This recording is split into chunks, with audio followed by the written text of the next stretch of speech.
Une personne peut passer des années enfermée dans une cellule, sans se rendre compte que la porte a toujours été ouverte. Le problème, c'est que ce n'était pas la serrure qui la gardait prisonnière, c'était le confort de l'enfermement. Parce que l'enfermement ne fait pas si mal. Il n'exige pas, il ne pousse pas, il te laisse là, immobile, rêvant de liberté, mais sans faire un pas vers elle. C'est ainsi que vit la majorité. Emprisonnés par des excuses, par des peurs héritées, par des mensonges qu'ils ont appris à répéter comme des vérités. Et c'est là que ça devient inconfortable. Personne ne va entrer dans cette cellule pour te sortir. Personne, pas ta famille, pas ton partenaire, pas le système, pas une vidéo motivante. Si tu attends que quelqu'un vienne te relever, tu vas continuer à attendre jusqu'à ce que la vie te glisse entre les doigts avec des soupirs et des justifications. Parce que personne ne se soucie plus de ta vie que toi. Et si même toi tu ne prends pas en charge, qui le fera? Je ne te parle pas depuis la fantaisie. Je te parle depuis la réalité, crue, frontale, urgente.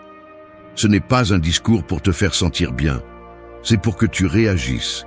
Parce que pendant que tu attends du courage, il y a des gens qui, avec moins que toi, ont déjà commencé à construire leur sortie. Pendant que tu répètes que ce n'est pas le moment, d'autres, avec plus de peur que toi, avancent déjà. Et pas parce que c'est facile, mais parce qu'ils ont compris quelque chose d'essentiel. Soit tu te rends responsable de tout, soit tu avales le monde sans pouvoir réclamer quoi que ce soit. Cette vidéo est pour ça, pour briser ta cage mentale, pour faire éclater chaque excuse qui te maintient dans la même situation. Pas avec de jolies phrases, mais avec des principes stoïciens qui brûlent, qui poussent, qui réveillent. 8 vérités pour te confronter à toi-même. 8 façons de recommencer sans permission, sans attendre le signal parfait, sans dépendre de personne. Ce n'est pas une invitation gentille, c'est un défi. À vivre avec intention, à quitter la passivité, à devenir quelqu'un qui ne se cache plus derrière ce qui lui est arrivé. Parce que si après tout ça tu attends toujours un sauveur, alors tu n'es pas prêt. Mais si quelque chose en toi s'est agité en écoutant ceci, reste, parce que tu viens d'ouvrir la porte. Et cette fois, il n'y a pas de retour en arrière. 1. Personne ne va te sauver, alors lève-toi. Tu es né seul, tu vas mourir seul. Et tout ce qui se passe entre ces deux extrêmes est de ta responsabilité. Il n'y a pas de sauvetage, il n'y a pas de raccourci. Personne ne va arrêter sa vie pour te sortir de l'endroit où tu as décidé de rester. Personne ne va vivre pour toi. Personne ne va ressentir pour toi. Personne ne va assumer les conséquences de tes actes. Espérer que quelqu'un le fasse est une forme lente d'auto-abandon. Le temps passe, et chaque jour où tu cèdes le contrôle, chaque jour où tu n'agis pas, tu enterres tes possibilités. Ce n'est pas cruel, c'est réel. La vie ne demande pas si tu es prêt. La vie ne s'adapte pas à ton humeur. Elle ne s'arrête pas parce que tu es confus. Elle ne se montre pas clémente parce que tu as eu une enfance difficile, une trahison douloureuse ou un passé compliqué. La vie ne s'en soucie pas. Mais toi, tu devrais t'en soucier assez pour ne pas rester au sol. Lève-toi, sans discours, sans attendre que tout ait un sens, sans que personne ne te donne la permission. Parce que si tu ne le fais pas, tout ce qui vient après sera plus de la même chose. Inertie, plainte, frustration, parce que tu sais que tu peux faire plus, mais tu ne fais rien avec ça. Parce que tu sens qu'il y a quelque chose en toi qui veut sortir, mais tu préfères le taire. Parce que tu comprends que c'est ton moment, mais tu le laisses passer en espérant que la douleur se transforme en élan. Et ça ne va pas arriver. La douleur ne se transforme que lorsque tu bouges. Les gens peuvent t'écouter, te donner des mots, être là un moment. Mais ils ne peuvent pas prendre en charge ton histoire. Ils ne peuvent pas prendre de décision pour toi. Et si tu ne le fais pas, quelqu'un d'autre le fera. Un chef, un partenaire, une routine, une peur, une émotion. Quelqu'un ou quelque chose va prendre le contrôle et tu vas regarder ta vie se modeler sans ta participation active.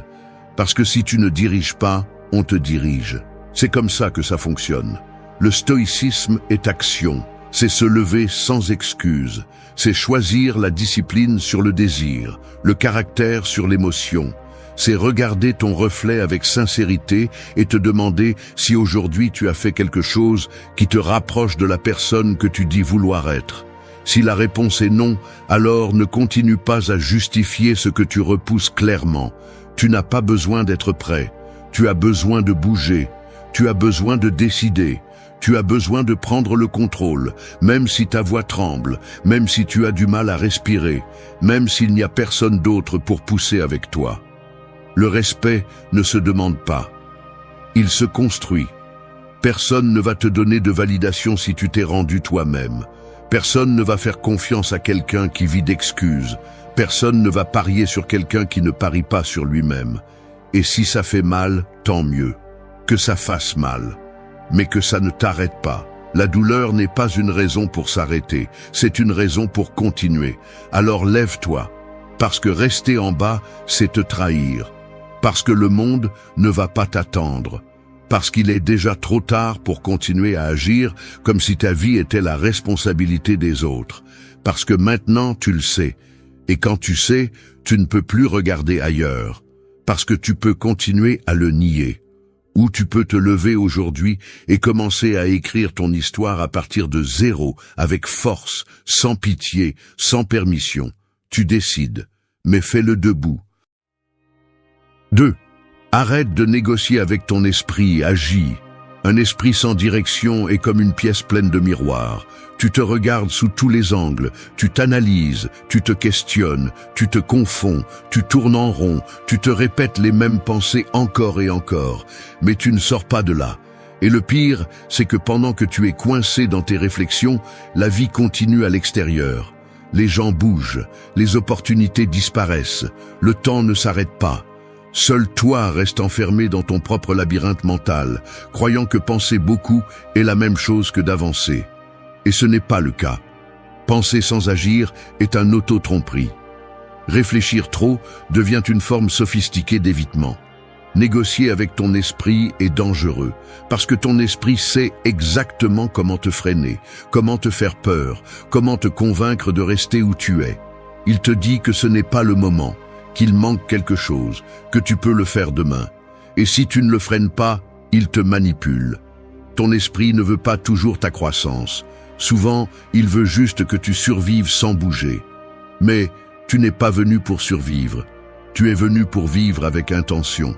Si chaque fois que tu vas faire quelque chose, tu t'arrêtes pour y penser trop longtemps, tu finis par te saboter. Parce que l'esprit aime le confort. Il n'aime pas le risque.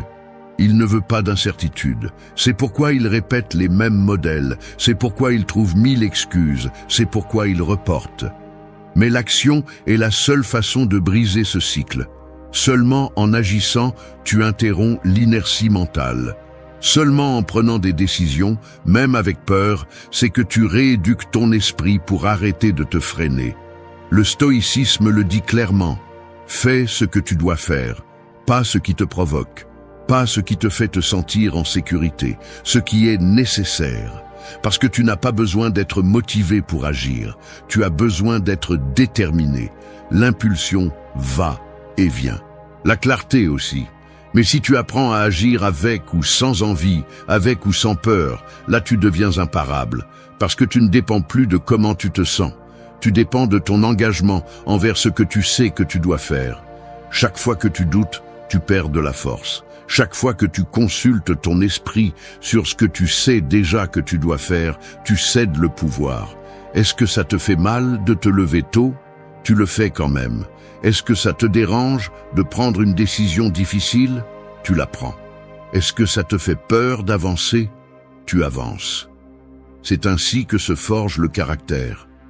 Non pas parce que tu penses, mais parce que tu fais quand tout en toi veut que tu reportes. Il ne s'agit pas d'éteindre l'esprit, il s'agit de ne pas le laisser t'entraîner. Il s'agit d'avoir une direction si claire que, même si les pensées saboteuses apparaissent, tu continues à marcher. Parce que l'esprit se met en ordre quand tu agis, pas avant, pas pendant la réflexion, après le mouvement. C'est là que la confiance apparaît. C'est là que tu comprends que tu n'avais pas besoin de plus de réponses, seulement de plus de courage. Arrête de négocier avec ton esprit. Ce n'est pas ton conseiller, c'est un outil. Tu décides de la direction à prendre. Tu choisis si tu l'utilises pour avancer ou si tu permets qu'elle te fige. Et quand tu prendras en charge cela, quand tu comprendras que le doute est vaincu par l'action, tu arrêteras de t'arrêter chaque fois que tu penses trop. Fais ce que tu sais que tu dois faire. Fais-le aujourd'hui. Fais-le maintenant. Ne laisse pas de place aux excuses que ta propre tête invente. Agis et ensuite évalue. Mais ne te paralyse pas, parce que ta vie n'attend pas. Et toi non plus, tu ne devrais pas. 3. Rompe avec ce qui t'affaiblit sans culpabilité. Certaines choses ne se brisent pas d'un coup, elles t'épuisent en silence. Elles sont comme une fuite lente dans la coque d'un bateau. Elles ne font pas de bruit, elles n'alarment pas. Mais si tu ne les détectes pas à temps, elles te coulent. Et le pire, c'est que tu t'habitues à l'eau. Tu t'adaptes aux dégâts, tu les normalises. Tu appelles stabilité ce qui est en réalité de l'épuisement. Tu restes dans ce travail qui t'épuise. Tu maintiens ce lien qui ne te respecte plus. Tu tolères des routines que tu sais ne mener nulle part. Tout cela, jour après jour, t'affaiblit. Et tu restes là par habitude, par peur, par culpabilité. Le problème n'est pas seulement ce que tu portes, c'est tout ce que tu pourrais faire si tu le lâchais. Mais tu préfères garder ce que tu connais. Et cela a un prix. Tout ce qui fait partie de ta vie ne mérite pas d'y rester. Le stoïcisme le rend clair. Si quelque chose nuit à ta vertu, si quelque chose t'éloigne de ton but, si cela te vole ta tranquillité d'esprit, alors ce n'est pas nécessaire. Peu importe combien de temps cela a été avec toi, peu importe qui l'approuve, peu importe si le monde le voit comme une perte, si cela te retire de la force, c'est une raison suffisante pour le laisser derrière. Tu n'as pas besoin d'une explosion pour t'éloigner, juste une décision. Rompre avec ce qui t'affaiblit n'est pas toujours bruyant. Parfois c'est silencieux mais ferme. C'est arrêter de répondre à ce qui te perturbait avant. C'est arrêter de justifier ce qui n'a plus de sens. C'est abandonner le besoin d'expliquer à tous pourquoi tu décides de te prioriser. Parce que personne n'a à le comprendre. Seul toi dois le comprendre. La culpabilité est un piège. Elle te fait te sentir responsable de t'éloigner de ce qui te détruit. Mais la culpabilité apparaît parce qu'on t'a appris que tolérer est noble, que résister à tout est un signe de force, que supporter est la bonne chose à faire. Mais ce n'est pas le cas. La véritable force n'est pas de supporter ce qui te fait mal, mais de t'en éloigner même si tout le monde s'attend à ce que tu restes là, même si ça fait mal, même s'ils te disent que tu exagères, même si tu te retrouves seul pour un moment. Le caractère ne se mesure pas par ce que tu soutiens, mais par ce que tu as le courage de lâcher. Rompre avec ce qui t'affaiblit n'est pas abandonner, c'est te choisir. C'est comprendre que ton énergie est limitée et ne peut plus être gaspillée dans des choses qui n'ajoutent rien. C'est assumer que tout lien n'est pas sacré, que tout engagement ne mérite pas d'être éternel, que tout ce qui a bien commencé n'a pas à se terminer avec toi détruit. Tu sais quelle chose t'épuise, tu n'as pas besoin d'y penser trop longtemps, tu as juste besoin de courage pour l'accepter et de discipline pour agir. Parce que si tu le laisses pour plus tard, ce plus tard devient jamais. Parce que si tu continues à repousser, tu ne perds pas seulement de la force, tu perds le respect de toi-même. Et cela est plus difficile à récupérer que n'importe quelle relation ou situation externe. Tu n'es pas obligé de soutenir ce qui ne te soutient plus. Tu n'es pas en dette avec ton passé. Tu es en charge de ton présent. Et ce présent exige de la clarté. Il exige que tu coupes avec ce qui te freine, sans drame, sans explication, sans culpabilité. Parce que tu n'es pas fait pour tout supporter. Tu es fait pour vivre en paix. Et cette paix commence quand tu décides d'être loyal envers toi, pas envers ce qui t'affaiblit. 4. Remets en question tout ce qui te limite. Un mensonge répété suffisamment longtemps devient structure. Il n'est pas perçu comme un mensonge, il est ressenti comme la norme. C'est comme grandir dans une maison tordue et apprendre à marcher de travers sans s'en rendre compte. Jusqu'à ce qu'un jour tu sortes, tu vois le monde droit et tu te rends compte que ta façon de marcher n'était pas naturelle, c'était une adaptation. Il en va de même pour beaucoup d'idées que tu portes sans le savoir. Elles ne sont pas à toi, mais tu les défends.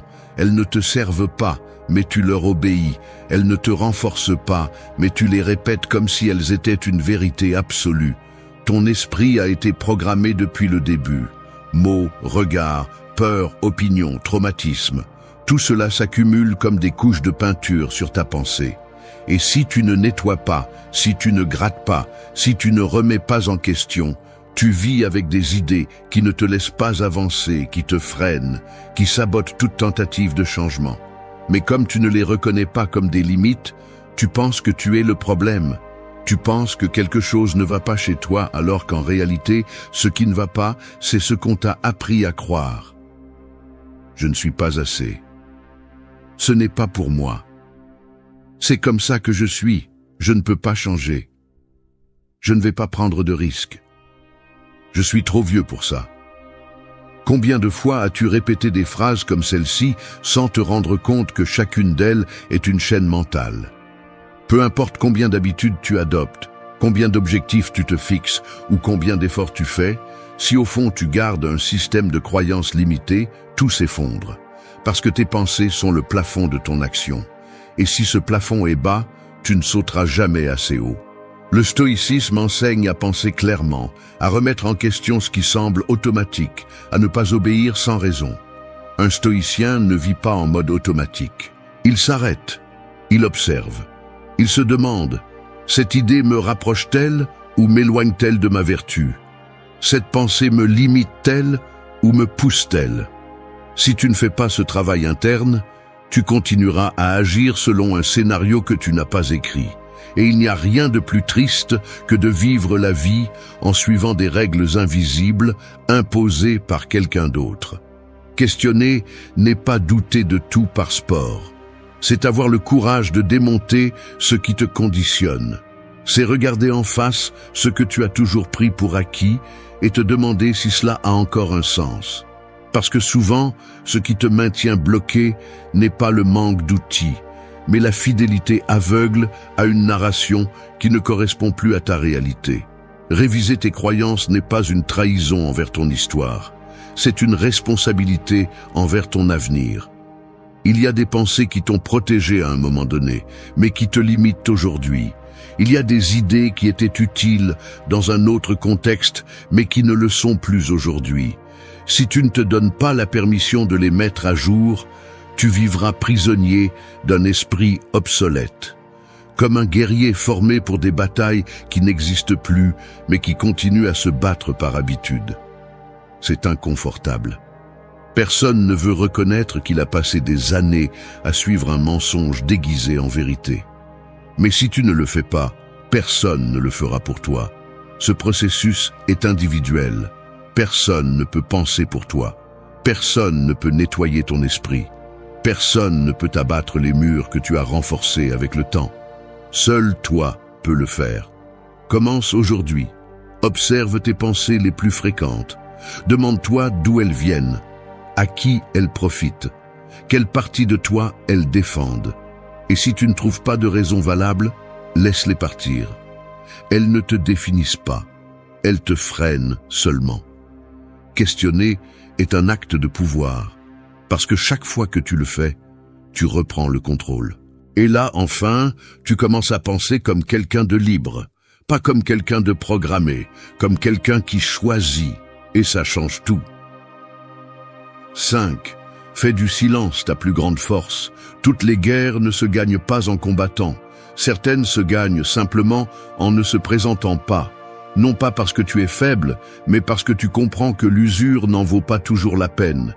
Il y a des batailles qui n'existent que pour te provoquer, pour te sortir de ton centre, pour t'entraîner dans une discussion où il n'y a pas de victoire. Et plus tu réagis, plus tu perds de pouvoir. Le silence n'est pas une évasion, c'est une stratégie. Ce n'est pas de la soumission, c'est du contrôle. C'est le choix conscient de ne pas gaspiller ton énergie sur ce qui ne mérite pas de réponse. Le monde te pousse à crier, à te défendre, à expliquer chaque décision. Mais chaque fois que tu ressens le besoin de prouver quelque chose, tu cèdes un peu de ton pouvoir. Chaque mot que tu lances sans réfléchir, chaque impulsion que tu ne maîtrises pas, est une partie de toi qui se filtre et se perd. Et ensuite tu te demandes pourquoi tu finis épuisé, vide, confus.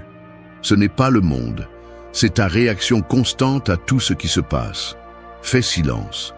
Non pas parce que tu n'as rien à dire, mais parce que tout ne mérite pas d'être dit. Apprends à garder ce qui est précieux. Apprends à conserver ton centre. Le silence bien utilisé n'est pas de l'indifférence, c'est de la sagesse. Il te permet d'écouter davantage, d'analyser mieux, d'agir avec précision. Tu ne fuis pas, tu observes. Tu ne te rends pas, tu choisis quand bouger et quand ne pas le faire. Et c'est quelque chose que peu de gens maîtrisent. Le stoïcisme ne te demande pas de te taire par faiblesse, mais par fermeté. Parce que tu n'as pas besoin de prouver quoi que ce soit si tu sais déjà qui tu es. Parce que celui qui est sûr de lui ne crie pas, n'implore pas la compréhension, n'exige pas l'attention. Il agit simplement, et quand il parle, ses mots ont du poids, parce qu'ils ne sont pas une réaction, ils sont une intention. Le silence dérange aussi, surtout pour celui qui a l'habitude d'avoir du pouvoir sur tes émotions. Quand tu ne réponds plus, quand tu arrêtes de te justifier, quand tu ne donnes plus d'explications que personne ne mérite, tu désarmes l'autre. Parce que celui qui attend ta réaction reste sans scénario quand tu choisis de ne pas jouer à ce jeu. Et à ce moment-là, la force change de camp. Le contrôle revient à toi. Mais il ne s'agit pas de garder le silence par orgueil ou par froideur. Il s'agit de protéger ta paix, de ne pas devenir un esclave émotionnel qui répond à chaque stimulus, de ne pas avoir besoin de remplir les vides avec des mots. Celui qui sait être en silence, sait être avec lui-même. Et cela, dans ce monde bruyant, est un acte de véritable force. Parle quand ta parole construit. Tais-toi quand ton impulsion détruit, non pas parce que tu réprimes, mais parce que tu diriges. Ce n'est pas la même chose de réagir que de répondre. Un esprit entraîné au silence répond avec fermeté. Un esprit désordonné parle sans filtre et finit vide. Tu décides lequel tu veux être. Si chaque attaque t'entraîne, si chaque offense te fait perdre l'équilibre, si chaque conflit fait ressortir le pire en toi, alors tu n'es pas en contrôle. Mais si tu apprends à utiliser le silence comme bouclier, comme épée, comme pause, tu vas commencer à gagner du terrain. Non pas dans le monde extérieur, mais en toi, parce que c'est là que tout se décide. Fais du silence ta plus grande force, que ton calme désoriente, que ta présence parle, que ton énergie ne se gaspille pas dans l'inutile. Tu n'es pas venu pour convaincre qui que ce soit. Tu es venu pour vivre en cohérence. Et cela, parfois, commence par fermer la bouche et ouvrir les yeux. C'est là que commence le véritable contrôle. 6. Construis la paix, même au milieu du chaos. Tous les environnements ne peuvent pas être contrôlés. Toutes les personnes ne vont pas changer simplement parce que tu as mûri. Toutes les situations ne vont pas s'améliorer lorsque tu seras prêt. Et c'est le point. La vie ne va pas se mettre en pause pour que tu trouves le calme. Soit tu apprends à le construire pendant que tout bouge, soit tu finis par être une conséquence supplémentaire du bruit extérieur. Attendre que la paix vienne de l'extérieur, c'est te condamner à l'instabilité permanente. Parce qu'il y aura toujours quelqu'un pour te provoquer, quelque chose qui échoue, une attente brisée, une situation que tu n'as pas demandée. Et si chaque chose te secoue, si chaque événement te décompose, alors il n'y a pas de véritable contrôle. Juste une illusion de bien-être soutenue par des conditions fragiles. La véritable force ne se mesure pas à la façon dont tu te comportes lorsque tout va bien. Elle se voit dans la façon dont tu te tiens lorsque les choses se gâtent, lorsque la pression monte, lorsque les émotions veulent te dominer. Si tu peux maintenir la clarté au milieu du chaos, alors tu es en contrôle. Et ce contrôle n'est pas hérité, il s'entraîne. Le stoïcien ne cherche pas un monde parfait. Il sait qu'il n'existe pas. Il sait que le conflit fait partie de l'existence, que l'inconfort fait partie de la croissance, que le désordre fait partie du chemin. Mais cela ne signifie pas qu'il abandonne. Cela ne signifie pas qu'il réagit sans contrôle. Il devient le point fixe au milieu de toute l'instabilité. Et cela ne se réalise pas avec la théorie. Cela se réalise avec la discipline interne, avec une surveillance constante des pensées, avec des décisions conscientes sur ce qu'il faut nourrir et ce qu'il faut laisser mourir en soi. Beaucoup pensent que la paix est l'absence de problèmes. Ce n'est pas le cas. La paix est la présence d'un ordre mental, même lorsque tout crie à l'extérieur. C'est pouvoir respirer profondément au milieu d'une attaque, prendre des décisions sans se laisser emporter par la colère, continuer avec dignité lorsque les choses ne se passent pas comme prévu.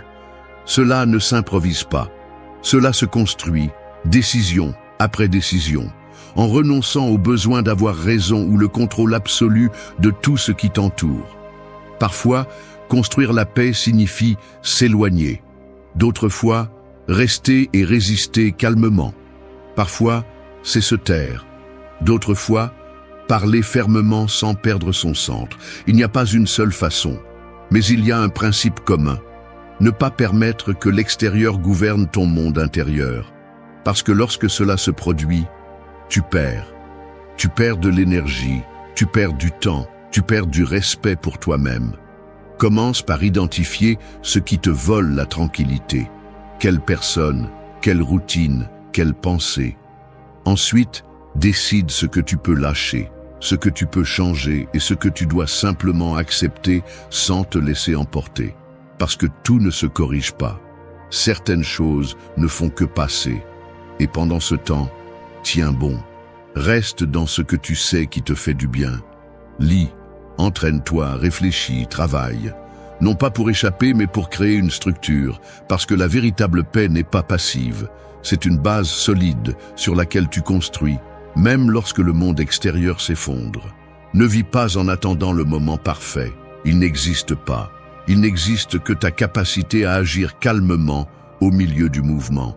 Et si tu peux y parvenir, alors le chaos perd de sa puissance. Non pas parce qu'il disparaît, mais parce qu'il n'a plus accès à ton centre. Là, sans bruit, sans applaudissements, sans explication, commence la véritable paix. Et à partir de là, ce que tu construis sera à toi, solide, intouchable. 7. Pardonne-toi et recommence avec force. La chute n'est pas ce qui détruit.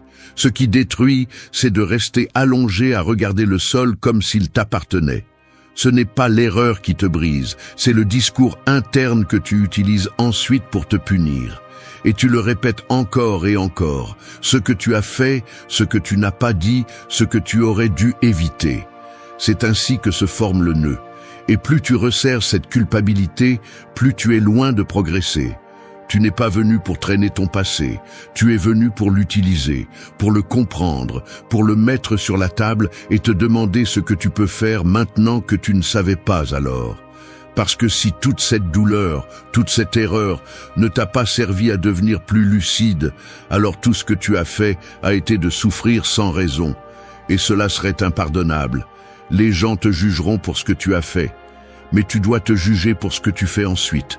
Si tu te trompes et que tu restes là, perdu dans la culpabilité, alors oui, tu gaspilles ta vie. Mais si tu te relèves et que tu fais quelque chose avec ça, alors tu as commencé à écrire une histoire différente. Le passé ne s'efface pas, il se surmonte. Et le surmonter ne signifie pas le nier. Cela signifie qu'il ne te gouverne plus. Te pardonner est une forme de respect. Pas d'excuses, pas d'oubli, pas d'adoucissement de ce qui a été. C'est te regarder avec honnêteté, sans fioriture, sans victimisation, et reconnaître que tu as échoué parce que tu étais moins conscient, moins fort, moins toi. Et maintenant que tu le vois, maintenant que tu le comprends, il n'a pas de sens de rester attaché à cette version antérieure. Tu te dois une chance d'agir avec ce que tu as appris. Et tu ne peux le faire que si tu lâches la culpabilité. Le stoïcisme parle de responsabilité, pas de punition. Il ne cherche pas à ce que tu te détestes pour chaque erreur. Il cherche à ce que tu les affrontes, que tu les transformes en caractère, que tu les utilises comme point de départ, pas comme une peine perpétuelle. Tomber ne te définit pas. Répéter la même chute tout en te haïssant à l'intérieur, oui. Chaque fois que tu décides de ne pas avancer parce que tu ne t'es pas encore pardonné, tu choisis de stagner. Personne ne viendra te donner une absolution magique. Personne ne comprendra tout à fait ce que tu as fait, pourquoi tu l'as fait, ou ce que tu as ressenti. Et c'est bien. Tu n'en as pas besoin.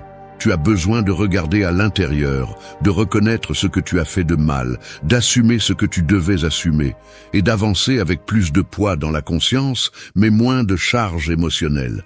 Ce n'est pas de la reddition, c'est de la maturité. Parce que vivre en te punissant n'est pas noble, c'est destructeur. Ça ne répare rien. Ça ne fait que perpétuer la même culpabilité qui te paralyse. Et il n'y a rien de plus injuste que de t'empêcher de grandir simplement parce qu'une ancienne version de toi ne savait pas faire mieux. Tu décides si cette erreur devient une croix que tu portes ou un outil qui te rend plus sage. Tu décides si tu te définis par ton pire moment ou par ce que tu as fait après lui. Et personne ne prendra cette décision pour toi. Recommence. Avec une autre mentalité, avec une autre énergie, avec la certitude que tu n'es plus la même personne. Tu n'as pas besoin de prétendre que tout va bien. Tu as juste besoin d'agir comme quelqu'un qui n'est plus prêt à rester coincé dans son passé. C'est ta vie, c'est ton moment. Et si tu te pardonnes vraiment, si tu le fais à partir de la responsabilité et non de l'évasion, alors le chemin se dégage. Parce qu'enfin, après tant d'arrêts, tu vas pouvoir bouger avec la force de quelqu'un qui a compris l'essentiel. Que la valeur d'une personne ne réside pas dans le fait de ne pas tomber, mais dans le fait de savoir se relever avec un but. 8. Ne repousse pas ta vie, agis avec un but. Repousser la vie est devenu une habitude, comme si tu avais des années garanties, comme si le temps était une ressource renouvelable, comme si après avoir repoussé l'important, tu allais quand même arriver partout. Mais ce n'est pas le cas. Tu ne sais pas combien de temps il te reste. Tu ne sais pas s'il y a du temps après. Et pourtant, tu continues à te comporter comme si tout pouvait attendre, comme si tu pouvais attendre. L'urgence n'est pas de l'anxiété, ce n'est pas courir sans but, c'est la conscience du temps. C'est savoir que chaque jour perdu est une opportunité de moins d'impacter, de construire, de laisser quelque chose qui vaut la peine. Parce que tu vas partir, c'est sûr. La seule question est de savoir si tu vas laisser autre chose que des souvenirs flous et des promesses que tu n'as jamais tenues. Vivre avec urgence, c'est regarder ton présent avec respect. Pas comme une transition, pas comme une répétition, comme le seul moment réel que tu as. Parce que la vie ne te consulte pas. Elle passe, simplement. Et si tu n'es pas dedans, elle t'échappe. Et il arrive un moment où tu ne peux plus rien récupérer. Ni le temps gaspillé, ni les mots non dits, ni les décisions que tu n'as pas prises. Il ne s'agit pas de tout faire en même temps. Il s'agit de ne plus repousser ce que tu sais qui compte. Qu'attends-tu? Que tout soit parfait, qu'il n'y ait pas de peur, que quelqu'un vienne te donner de la sécurité? Cela n'arrivera pas. Il y aura toujours des doutes, du bruit, des obstacles. Et pourtant, tu dois bouger. Parce que si tu ne le fais pas, tu ne perds pas seulement du temps, tu perds la vie. Et celle-ci ne revient pas. Les stoïciens ont compris cela comme peu d'autres. Memento mori. Souviens-toi que tu vas mourir. Pas pour te faire peur, pour te secouer. Pour que tu comprennes que tu ne peux plus repousser les décisions, cacher ta voix, répéter des habitudes qui t'éloignent de qui tu peux être. Chaque minute que tu gaspilles est une partie de toi qui ne revient pas. Et continuer à attendre est une façon déguisée de se rendre. Tu n'es pas né pour simplement remplir les jours. Tu es né pour laisser une marque. Pas dans le monde, pas dans l'histoire, mais dans la façon dont tu vis. Dans ton niveau de présence, dans ta capacité à répondre aux défis avec courage, à prendre ce qui te fait mal et à le transformer en direction, à fermer les cycles avec maturité, à parler avec vérité même quand cela dérange. Cette empreinte, tu ne la laisses pas quand tout est prêt. Tu la laisses chaque fois que tu décides d'agir avec fermeté au lieu de rester endormi. Tu la laisses quand tu fais ce qui te dérange, parce que tu sais que tu en as besoin. Quand tu choisis la discipline sur le plaisir momentané, quand tu dis ce que tu dois dire, même si personne n'applaudit, quand tu restes silencieux parce que tu sais que la réaction ne vaut pas ton énergie, quand tu te relèves après être tombé sans que personne ne le remarque, sans attendre de reconnaissance. Tu choisis. Tu peux continuer à tourner en rond. Tu peux continuer à justifier la pause éternelle. Tu peux continuer à te promettre que demain, oui, ou tu peux faire quelque chose aujourd'hui, même si c'est petit, même si c'est inconfortable, même si personne ne le comprend. L'urgence n'est pas de courir, c'est de vivre avec intensité. C'est de ne pas laisser tes jours passer vides. C'est de comprendre que tu as une seule vie et qu'elle se passe maintenant. Et toi, en ce moment, tu as tout ce qu'il faut pour commencer à laisser une empreinte qui compte vraiment. Pas pour tout le monde, pour toi, pour ta conscience, pour le respect que tu te dois.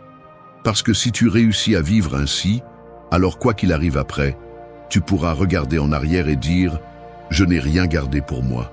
J'ai vraiment vécu. » Et ça, à la fin, c'est la seule chose qui compte. Merci d'être resté jusqu'à la fin de la vidéo.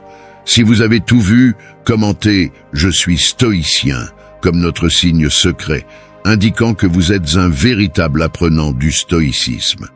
N'oubliez